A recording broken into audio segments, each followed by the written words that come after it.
तो चलिए बढ़ते हैं एक और खबर के साथ। छतरपुर से जुड़ी खबर है। खाद्य की समस्या को लेकर के किसान बेहद परेशान नजर आ रहे हैं। ये पहली बार दफा नहीं है कि सटई रोड स्थित गल्ला मंडी के समीप किसानों के द्वारा जाम लगाया गया है, बल्कि स्थिति इससे पहले भी कई दफा इसी तरह से हो गई है। खाद की किल्लत को लेकर के इन किसानों के द्वारा छतरपुर शहर की स्थित सटई रोड पर गल्ला मंडी में इससे पहले भी कई दफा जाम लगाया और जाम से निपटने के लिए खाद्य अधिकारी के साथ में विधायक ललिता यादव पहुंची। आश्वासन दिया गया कि उन्हें किसी भी तरह की कोई समस्या नहीं जाएगी। बावजूद इसके अब तक खाद्य सुविधा उपलब्ध न होने की वजह से एक बार फिर से समस्या के समाधान को लेकर के आक्रोशित किसानों ने गल्ला मंडी के पास सड़क जाम कर दिया। इससे आवागमन भी अवरुद्ध रहा, जिसके बाद हालात अभी भी जो कि तो बने रहे हैं।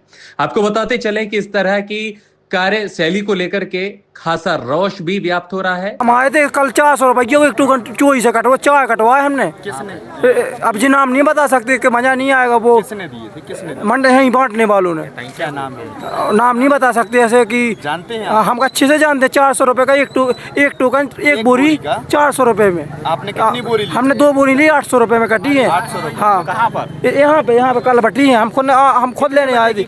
4 बजे की बात शाम को। हाँ। कौन है वो? कैसे? अब जे नहीं हम बताए, हम आपसी बुराई नहीं ले। देखिए, चूँकि आज सुबह से मंडी में मात्र 500 के लगभग बोरियों की यूरिया खाद की उपलब्धता थी, तो आज महिलाओं को अनाउंस करके महिलाओं को खाद देने का प्रावधान किया गया था। सुबह से अनाउंस किया गया था कि पुरुषों को आज खाद नहीं मिल पाएगा, और चूँकि अभी कोई रैक आज की स्थिति में नहीं है, तो जैसे ही कोई रैक की स्थिति बनेगी तो संबंधितों को व्हाट्सएप के माध्यम से और अन्य माध्यमों से सूचना कर दी जाएगी।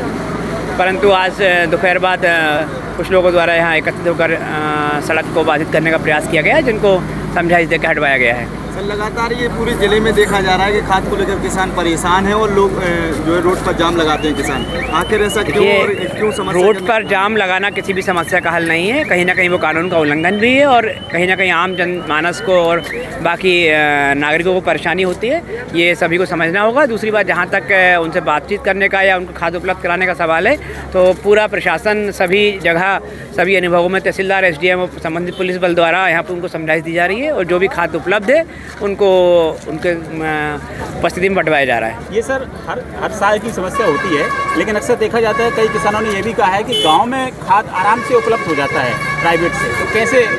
देखिए, मंडियों, सहकारी समितियों के माध्यम से ग्रामीण क्षेत्रों में और प्राइवेट वेंडर्स के माध्यम से खाद मिलता है, तो रैक के माध्यम से सारी व्यवस्था होती है। तो जैसे DDA उस खाद को सोसाइटी को और प्राइवेट वेंडर्स को देते हैं, उसी के अनुक्रम में, और कुछ खाद डबल लॉक में आता है, तो सभी जिले की आवश्यकता को देखते हुए खाद का वितरण किया जाता है। सर, कलेक्टर साहब के द्वारा एक आदेश भी जारी किया गया था, प्राइवेट जो वेंडर्स हैं वो मंडियों में काउंटर लगा करके। बिल्कुल, हमारे यहाँ भी जो भी प्राइवेट सेक्टर में जो लोग पास खाद आ रही है छतरपुर तहसील में, उनको हमें मंडी से बंटवा रहे हैं। यहाँ भी परसों भी हमारे द्वारा सटई रोड पे कोई वेंडर है, उसकी खाद को जब्त करके बंटवाया गया था। सर, कल कितने यहाँ पर काउंटर्स लगाए गए थे प्राइवेट वाले? नहीं, केवल उसके बाद 200 बोरी उपलब्ध थी, उसको बंटवा दिया गया था।